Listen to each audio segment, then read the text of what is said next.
Ang atong ebanghelyo karon parehan is ebanghelyo niadtong Domingo.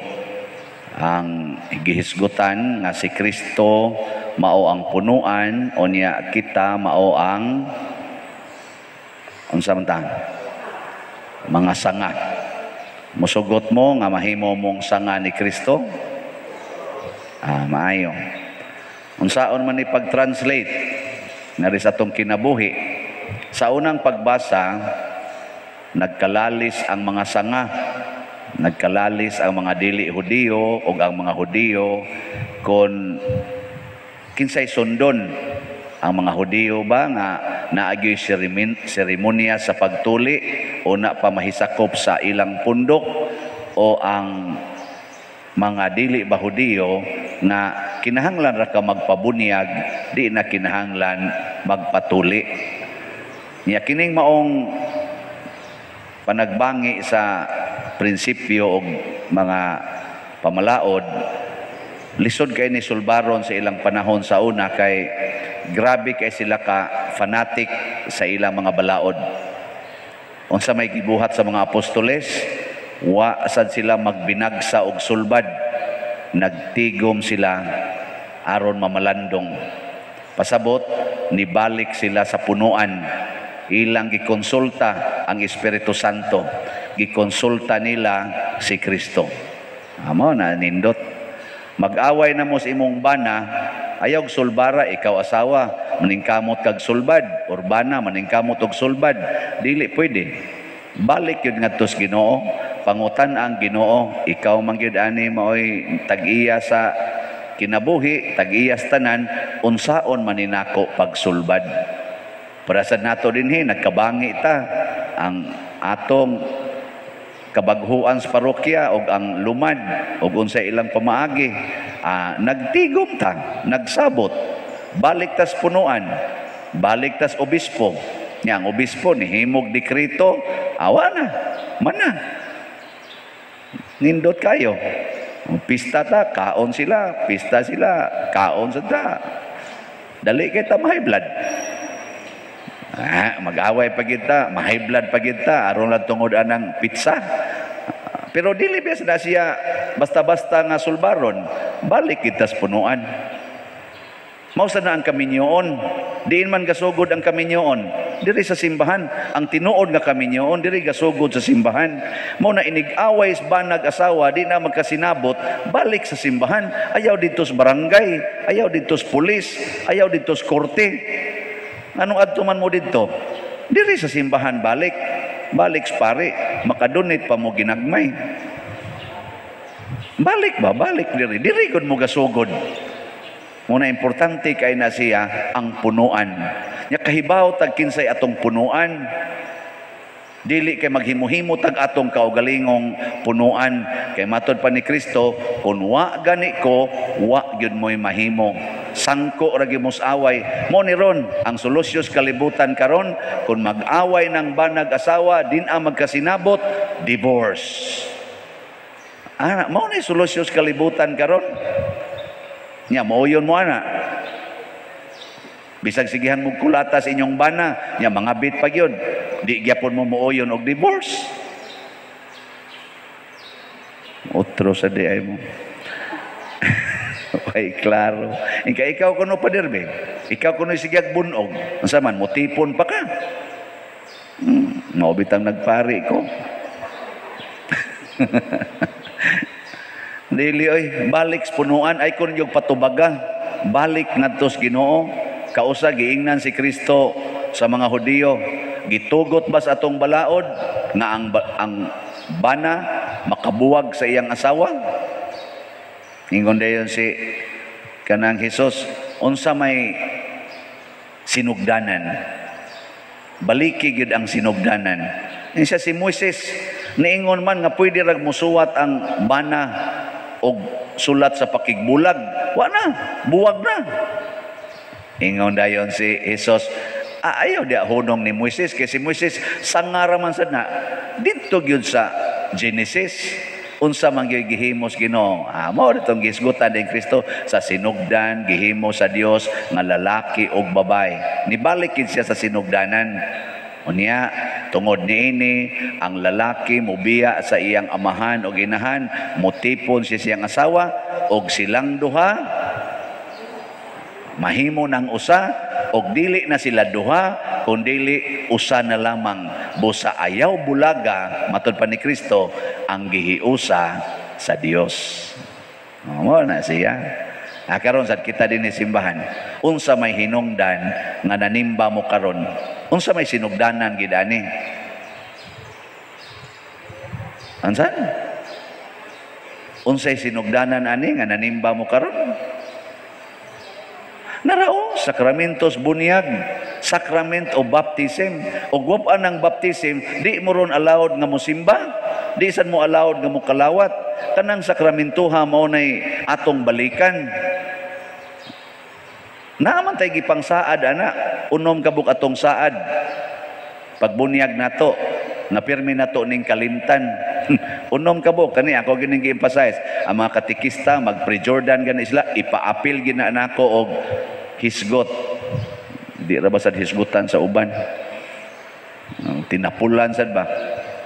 Isguti gina kanang saad sa bunyag kay inig pre-Jordan ana kanang mga nangugos kanang mga ginikanan binunyagan pud na nalimot lang sa ilang panaad sa bunyag. Kamo pa mo kalimot unsa man ang unom ka saad nato sa bunyag be? Divide na into two.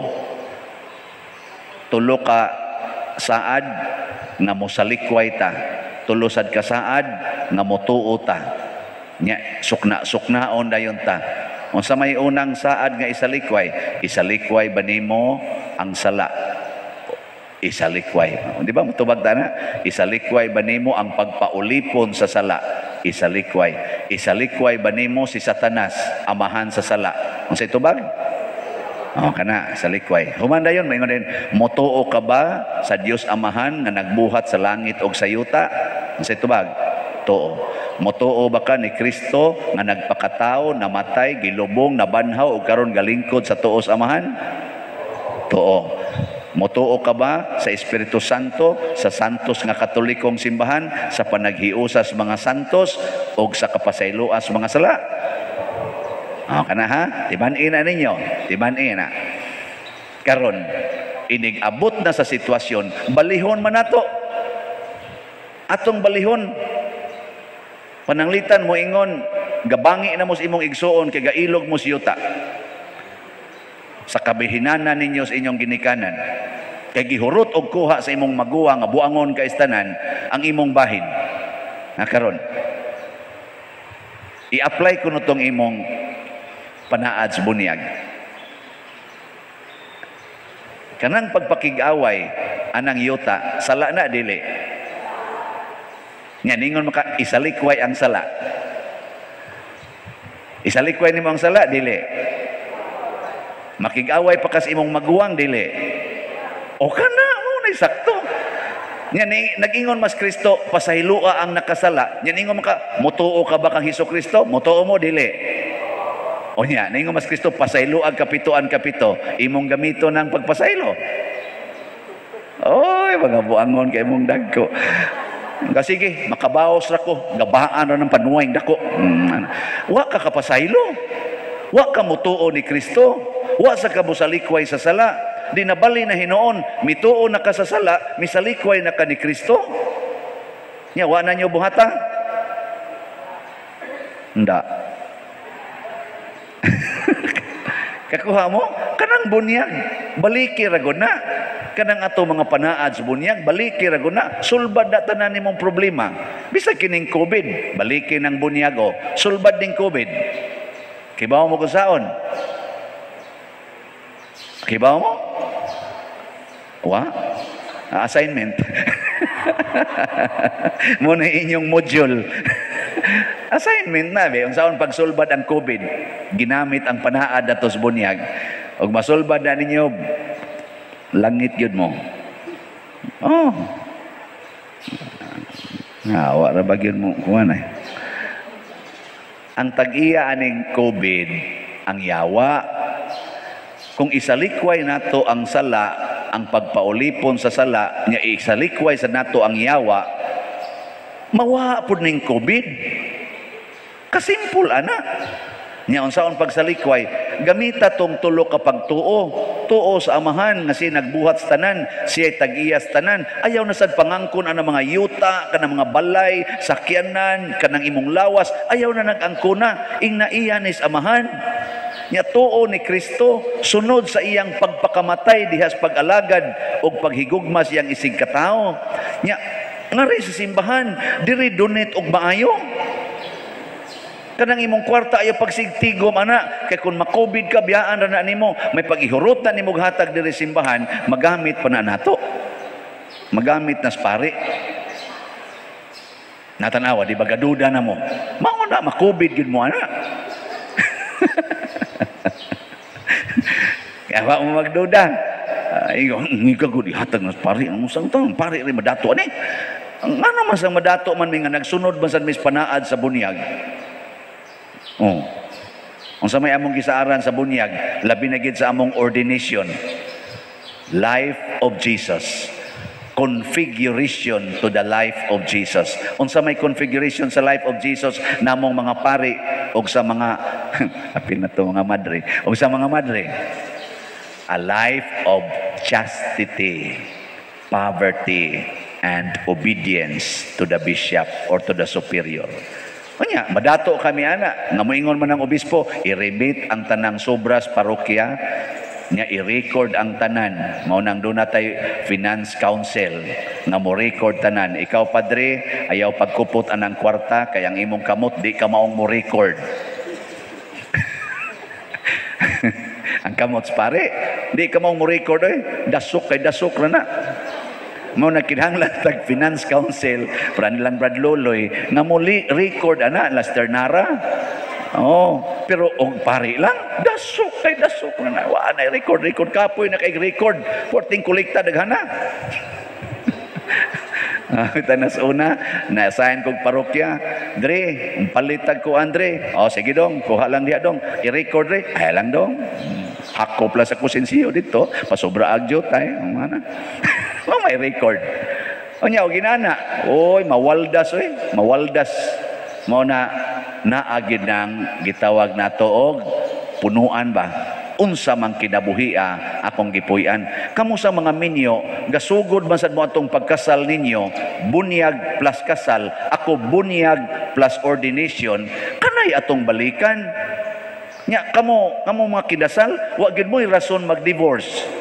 Nga naman, may kay mo dito musaad sa kasakit o sa kalipay, sa kahamugaway o sa kapitos, sa sakit o sa maayong panglawas, hangtod ang kamatayon mo bulag ka nato. Unya karon wa pa gani mamatay, nibuwag. Ay, saad na ni mo hangtod sa kamatayon, gikulata man ko pader, sa kasakit o sa kalipay. O, di ba? Nahurot naman yung kwarta pa kay adik man kay niya kung bana gisuyop ang kwarta di pag yun mo rimit sa kahamugaway o sa kapitos. Di ba? Naamo na siya. Uy, ang akong mana padir, praning na kay padir, praning na yung kay din akasabot sultihan sa sakit o sa maayong panglawas. Manindog na ta.